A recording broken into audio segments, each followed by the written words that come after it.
Hi, it's Chris again with Nightfall Audiobooks.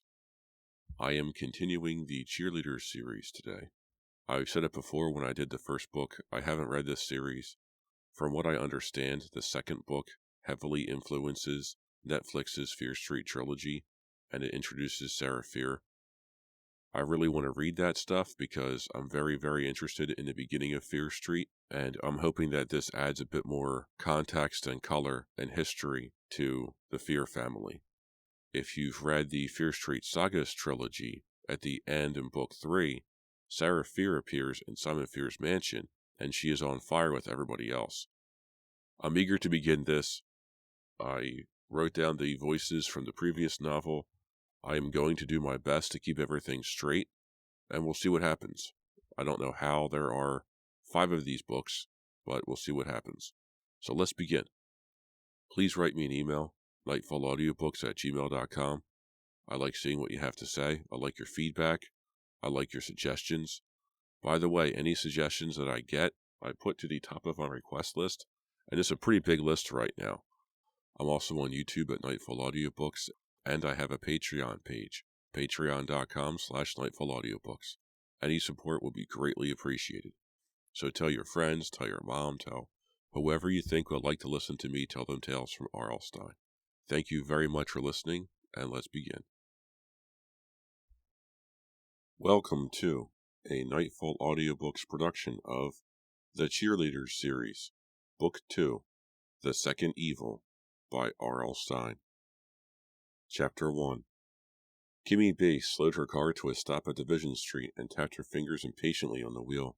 "I never make this light," she complained. Her friend, Deborah Kern, stared out the passenger window at a boy in a blue windbreaker, walking a large Doberman across the street. "What's your hurry?" she asked, wiping steam off the window with her wool-gloved hand. "You're always in such a hurry." Veronica, Ronnie Mitchell, chimed in from the back seat. The light changed. Kimmy pushed hard on the gas pedal, and the pale blue Camry lurched across the intersection. "I'm not in a hurry, I just don't like to stop," Kimmy said. Deborah shivered even though the heater was on high. She was very thin, and no matter how many t-shirts and sweaters she wore, she was always cold. Ronnie looked completely lost inside the fake raccoon coat that had once belonged to her mother, but it kept her really warm. With her curly red hair, tiny snub of a nose, and freckles, she appeared to be about 12. Outside, the wind picked up, blowing dead brown leaves across the road. It was cold for late November. Heavy clouds hovered low in the evening sky, threatening snow. "Want to do something Saturday night?" Kimmy asked, making a sharp turn onto Old Mill Road. "Hang out or something?" Deborah smoothed her straight blonde hair with a quick toss of her head. Her blue eyes, normally pale and icy, lit up. "No, I actually have a date Saturday night." "Hey, with who?" Ronnie asked, leaning over the front seat, catching the coy look in Deborah's face. "Eric Bishop," Deborah said after a suspenseful pause. Kimmy reacted with surprise. "Eric? Isn't he going with Carrie Taylor?" Deborah's face assumed a smug grin. "Not anymore?" She trailed her gloved finger along the steamed-up window, drawing a star across the glass. Ronnie settled back in her seat. "Eric Bishop?" she exclaimed. "He's definitely okay." She snuggled inside the big furry coat. "Could you turn the heat down a bit?" Kimmy ignored her. "Who are you interested in these days?" Deborah asked Kimmy, adjusting her seatbelt. "I don't know," Kimmy replied wistfully. "Nobody really." "You're still not hung up on Chip, are you?" Deborah asked, turning to study Kimmy's round face. In the light of the passing streetlights, she could see Kimmy's cheeks redden. "No way," Kimmy protested loudly. "Corky is welcome to him, really." Deborah stared hard at her. Ronnie hummed to herself. "Really," Kimmy repeated. "I mean it. I'm over Chip. I'm glad he dumped me." "Chip seems to like Kokorins," Deborah said dryly, turning back to the houses passing outside the window. First Bobby, now her sister Corky. The mention of Bobby's name brought a chill to the car. Deborah reached out to turn up the heat, but saw it was all the way up. "Bobby was so great looking," Ronnie said thoughtfully.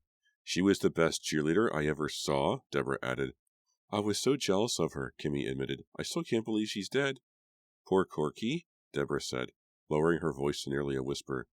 "She really looked up to her sister? I can't imagine what it would be like. I mean, if my sister died, I'd—" Her voice trailed off.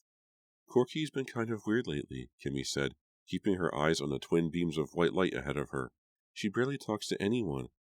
I was jealous of her and her sister, too, Ronnie confessed. I mean, they were so perfect with their perfect blonde hair, and their perfect white teeth, and their perfect figures.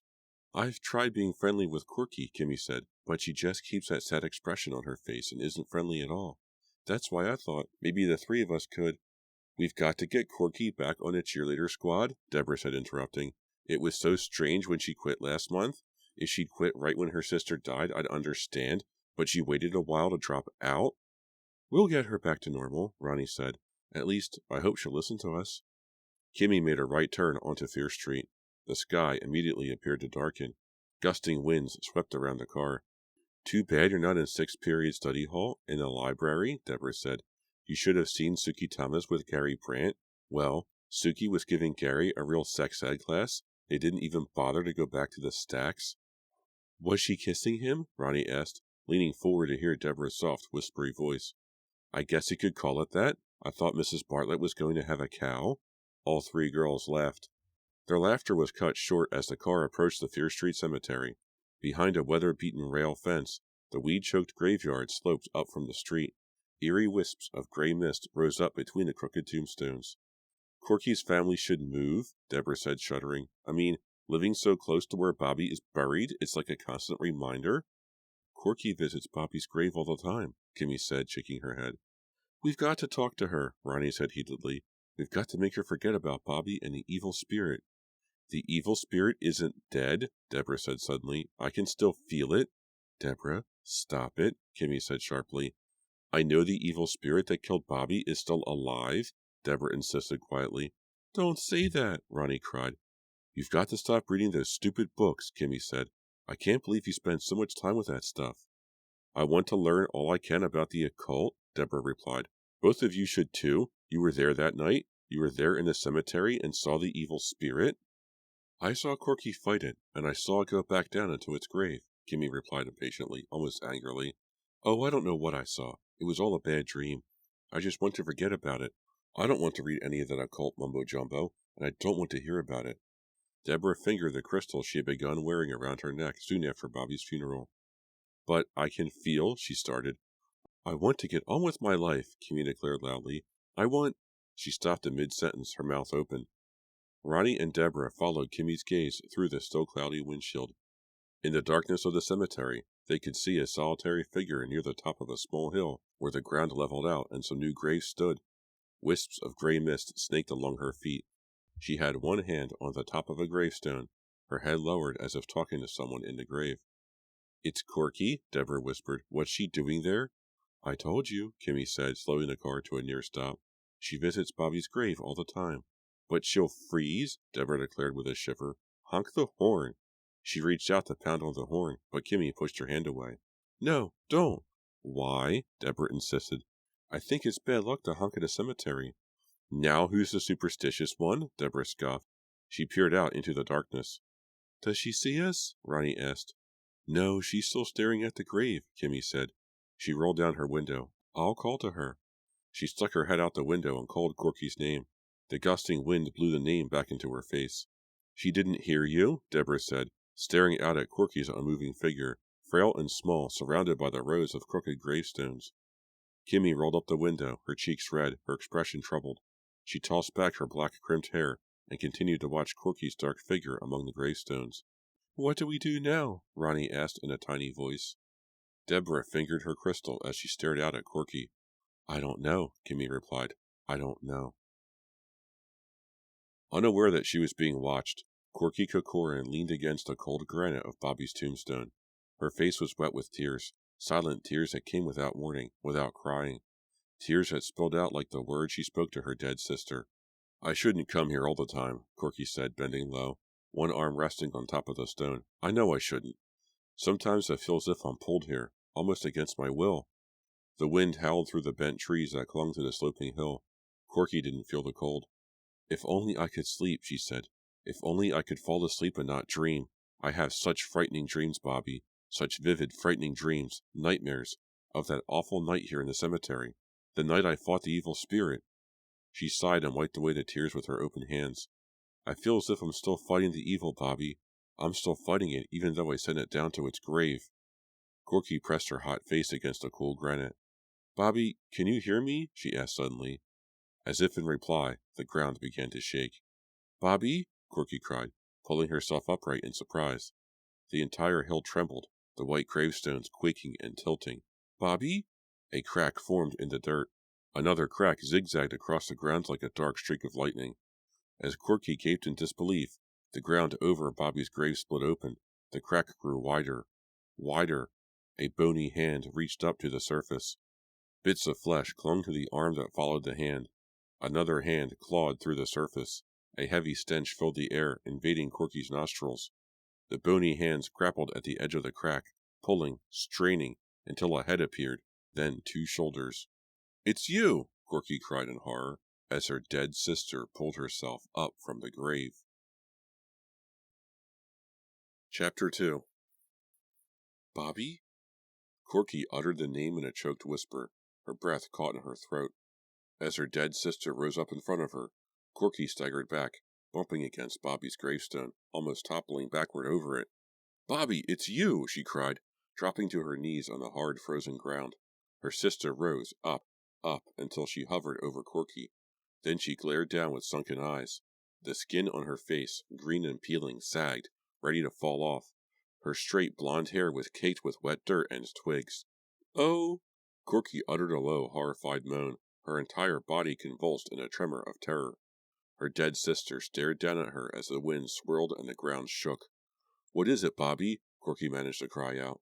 She stared up at the hideous, rotting figure of her sister, not wanting to see what had happened to her, but unable to turn away. What is it, Bobby? Why did you leave your grave? Do you want to tell me something? Corky was so horrified, so overcome by Bobby's decaying form, she didn't know whether she had spoken the questions out loud or only thought them.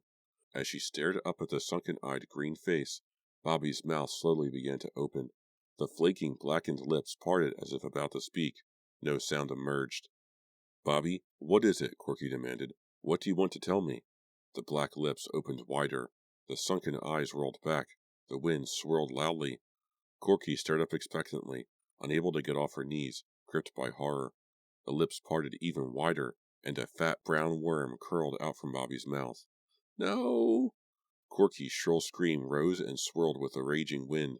She covered her eyes and lowered her head, fighting the waves of nausea that rolled through her body. When she looked back up a few seconds later, blinking hard, struggling to breathe, Bobby was gone. The ink-black sky was clear. Pale moonlight filtered gently down. The winds had stopped. The cemetery was deserted, silent. The ground over her sister's grave wasn't split or cracked open. It didn't happen, she realized. It was another dream, another nightmare about Bobby. I was asleep, Corky thought. I was leaning against Bobby's gravestone, and I fell asleep. I'm always so tired these days. I can never fall asleep at night. I can never sleep the night through because of the nightmares. Yes, I was asleep. She stared at the dark ground, solid, silent.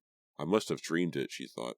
The ground trembling, the gravestones shaking and tilting, the bony hand reaching out through the crack in the earth, the grotesque figure of her sister, green and rotting, covered with dirt and insects. All a hideous dream. What am I going to do? She asked aloud. What can I do to make these nightmares end? She turned back to the low gravestone, lowering her head to talk once again to Bobby. I'm not going to visit for a while, she said softly, her voice muted by the heavy chill in the air. At least, I'm going to try to stay away. The wind picked up and gently stirred the trees. There seems to be whispering all around. It's not that I want to forget you, Bobby, Corky continued with a loud sob. It's just that I'm still alive, and I have to... She stopped abruptly. I'm sorry. I'm not making any sense. I have to go. It's late, and I'm cold. Bobby is even colder, she thought. The grim thought made her shudder. Bobby, I really... She stopped short and uttered a brief cry. Something moved behind a tall marble monument. A squirrel? No, it was too big to be a squirrel. Staring into the darkness, surrounded by the ceaseless whispers, Corky saw a dark form hunkered down behind the monument. A hand moved, then was quickly pulled back. A head, the face hidden in shadow, poked out, then disappeared just as quickly. Someone is here, Corky realized. Someone is watching me. The whispers grew louder as once again the wind swirled around her. Before she realized it, she had pushed herself away from Bobby's gravestone and was running down the sloping hill. Panting loudly, she made her way through the crooked rows of stones, her sneakers slipping on the wet grass, on the flat, dead brown leaves. Tall, wet weeds swished against the legs of her jeans. Without slowing, she glanced back, and saw that he was following her. It was a man, or maybe a boy. He had the dark hood of his sweatshirt pulled up over his head. He was running fast, breathing hard, his breath steaming up over the dark hood. She could see only a triangle of his face, saw part of his nose and eyes, hard, determined eyes, angry eyes, gray eyes, so pale they were almost colorless. Pale, gray, ghost-like eyes. "Somebody help me!" Corky wanted to cry out, but she could only pant in terror as she fled. His shoes pounded the ground, so close behind her. Or was that the pounding of her heart? Who was he? Why was he spying on her? Why was he chasing her? The questions made her dizzy as she ran, gasping in mouthfuls of the heavy, cold air. Ran through the darkness, ran toward the street, Fear Street. Her house was only a block away. Would she make it? She was nearly to the street, running hard, her right side aching, the footsteps pounding behind her. "Ow!" She cried out as her leg hit a low tombstone. As the pain shot up her leg, she fell and toppled forward, her arms and legs sprawling out as she dropped face down into a pile of wet leaves. Chapter 3. "Corky?" At first she didn't recognize the voice. "Corky!" She raised her head, scrambled to her feet, frantically brushing at the wet leaves clinging to the front of her coat. "Hey, Corky!" The voice came from the street, from the little blue car just beyond the curb. "Kimmy!" she cried. "Oh, Kimmy!" Kimmy was running toward her, her eyes wide with concern. Behind Kimmy, Corky could see Deborah and Ronnie climbing out of the car. He's chasing me!" Corky cried breathlessly. She skidded to a stop. Kimmy protectively threw her arms around Corky's shoulders. "What's wrong, Corky?" "What is it?" Ronnie called, hurrying up to them. "He's chasing me!" Corky turned and pointed behind her. No one. No hooded man. No pale, pale eyes. Vanished. Or was he another nightmare? Corky shuddered. Her side ached. Her ankle throbbed from its collision with the granite tombstone. Another nightmare? Just a hallucination? "We've got to get you home," Kimmy said, her arms still around Corky's shoulders. "Come on, Corky. Come with us," she urged softly. "It's freezing out here," Ronnie exclaimed, wrapping her big coat tightly around herself. Deborah remained silent, staring up at the crooked gravestones in an old section of the cemetery. Intense concentration froze her face. She reached for the crystal she wore around her neck and, still gazing up at the old stones, moved her lips in some sort of silent chant. "Deborah, come on!" Kimmy's voice from near the car interrupted Deborah's concentration. She turned, still distracted, and followed her friends to the car. A short while later, Kimmy pulled the Camry up the gravel drive beside the Kokorins' rambling old house and cut the engine. The four girls jogged to the front porch. Corky fumbled with her keys before finally managing to push open the front door. They all stepped inside. "Brr!" Deborah shivered and stamped her feet. "Deborah, it isn't that cold," Kimmy scolded. "Ah!" A screaming figure leapt out at them from the living room. "Sean, give us a break," Corky told her little brother, rolling her eyes. "I scared you," Sean grinned, his blue eyes lighting up. With his straight blonde hair and high cheekbones, he looked like a smaller, more angelic version of Corky. "We really don't feel like being scared right now," Kimmy told him, tossing her coat onto the banister. "Do you feel like playing Nintendo?" Sean asked, tugging her arm. "Nintendo? Yeah, I've got Mega Man 2. "Not right now," Kimmy told him. "Just a short game," Sean insisted, pulling Kimmy toward the stairs. Kimmy turned helplessly to Corky. "Sean, take a hike," Corky said sharply. "We can't play with you now." She poked her head into the living room. "Where are Mom and Dad?" Sean reluctantly let go of Kimmy's sleeve. "Next door." "Come on in," Corky told the three girls, motioning to the living room. "I'm going to run into the kitchen and put on a kettle. I'll make hot chocolate." "That sounds great," Deborah exclaimed, rubbing her shoulders, still shivering. "I hate hot chocolate," Sean offered loudly. "Sean, please," Corky cried. She pointed. "Upstairs? Now." "You're a jerk," was his reply, one he used about 100 times a day. He stuck his tongue out at her, then loped up the stairs to his room. Corky clicked on the floor lamp beside the leather couch against the wall. Pale light washed over the living room, which was decorated mainly in greens and browns. "I'll be right back," she told the others. She hesitated at the doorway. What were you doing there? I mean, at the cemetery.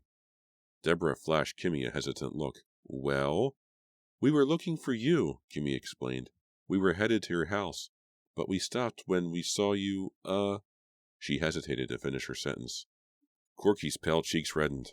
I was at Bobby's grave. I go there sometimes. No one could think of a reply.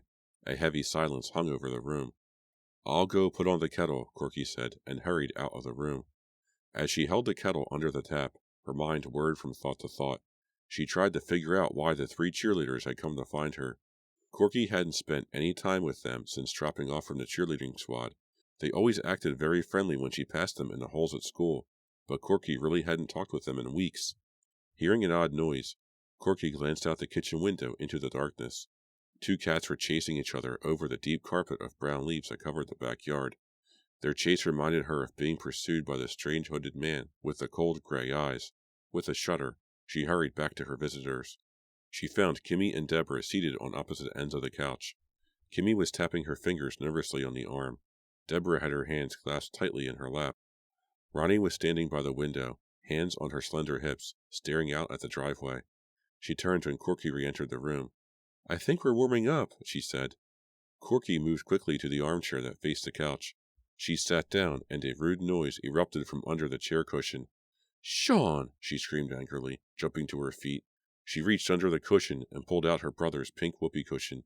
Her 3 visitors laughed. My family loves practical jokes, Corky explained, rolling her eyes. She tossed a flattened whoopee cushion across the room. Your brother's funny, Deborah said, tucking her legs under her. You want him? Corky offered. She resumed her place in the chair. Ronnie moved in front of the couch and flopped down on the carpet, crossing her legs in front of her. Corky, how are you? Kimmy asked finally in a concerned tone.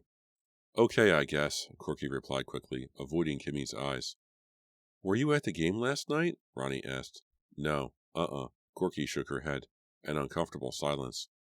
Corky cleared her throat. The repetitive electronic music of Sean's Nintendo game drifted down from upstairs. So, why'd you want to see me? Corky asked. We want you to come back on the squad, Ronnie blurted out. Yeah, that's why we came, Kimmy said, locking her blue eyes on Corky's. I don't know, Corky replied, shaking her head. She brushed away a strand of blonde hair that had fallen over an eye. The squad really needs you, Kimmy said. It isn't the same without you. Really? Ronnie added earnestly. That's nice of you, Corky said, avoiding their eyes. But her mind suddenly returned to the days when Bobby was on the squad. She remembered how angry Kimmy had been when Bobby was named cheerleader captain. She remembered how Kimmy had tried to turn the other girls against Bobby.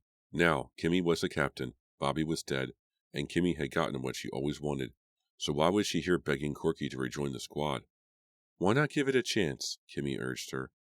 Yeah, just come practice a few times, Ronnie suggested, twirling an opal ring on her index finger. Let's be honest, Corky blurted out. You girls all resented Bobby and me. Her blunt words seemed to freeze in the air. Kimmy and Ronnie looked stunned for a brief moment. Deborah swallowed hard. Things have changed, Corky, Kimmy said finally. Then she added, since that night. Deborah dropped her hands to her lap. She stared out the window with her icy blue eyes, her face pale in the harsh light of the floor lamp. We've all changed, I think, Kimmy continued, lowering her voice. I know I have. Corky sighed but didn't say anything. I was there with you that night, Kimmy said heatedly. I saw the evil spirit, too. I saw the dirt flying up from that old grave. I can't get it out of my mind. I can't either, Ronnie added. I still have nightmares about it. Me too, Deborah whispered. It's changed me, Kimmy said, continuing to stare at Corky. I didn't lose a sister like you did, but it's changed me. I used to be angry a lot of the time. You're right when you say I resented you and Bobby. I'm not as thin or as pretty or as talented as you, but after that horrible night in the cemetery, I don't care so much about that stuff. I saw how fragile life is. It made us all stop and think about what's important, Ronnie interrupted. I've changed too. And you've changed too, Kimmy told Corky. We've all seen it. We understand. Deborah nodded but remained silent. That's why we think it would be good for you to come back to the squad, Ronnie said. We really want to help. We should be friends, Kimmy said, round spots of pink growing darker on her cheeks. We went through something really frightening together. Now we should be friends. Corky stared at them, one after another. They're sincere, she decided. They really mean it. They came here out of friendship, out of concern for me. They really have changed." Corky had a sudden urge to leap across the coffee table and hug all three of them. Instead, she stammered, It's really nice of you. To come, I mean, to ask me back. I'll think about it. I really will." "Come to practice after school," Kimmy urged. "You can just watch if you want." "Well," Corky climbed to her feet and, wrapping her arms over the front of her sweater, crossed over to the window. "The spark is just missing without you," Ronnie said, her eyes following Corky across the room. "We haven't replaced you," Kimmy added. "Your place on the squad is waiting for you, really." "Thanks," Corky said, sincerely moved. She gazed out the window and gasped, "Oh, it's him!" The hooded man with the strange, ghostly eyes. He must have followed her home. As Corky gaped in fright, he strode over the shadowy front lawn, moving quickly toward the house.